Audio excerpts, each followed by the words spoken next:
സംസ്ഥാനത്തെ വിനോദസഞ്ചാര കേന്ദ്രമായ മൂന്നാറിലേക്ക് പ്രവേശിക്കാൻ ഇനി ഫീസ് നൽകണം. മൂന്നാർ സന്ദർശനത്തിനായി എത്തുന്ന വാഹനങ്ങളിൽ നിന്ന് പ്രവേശന ഫീസ് ഈടാക്കാനുള്ള തീരുമാനം ബുധനാഴ്ച ചേർന്ന മൂന്നാർ പഞ്ചായത്ത് കമ്മിറ്റി അംഗീകരിച്ചു. ഇതിന്റെ തുടർ നടപടികൾക്കായി panchayat president S Vijayakumar, secretary എന്നിവരെ യോഗം നിയോഗിച്ചു.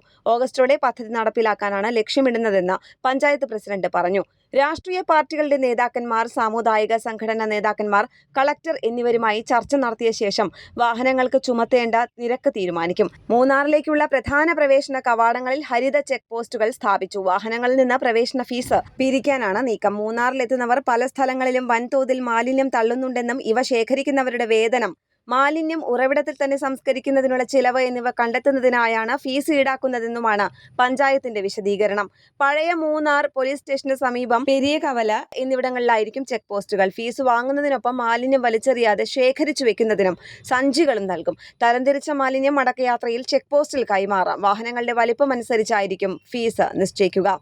ന്യൂസ് ഡെസ്ക് കേരള പ്രണാമം.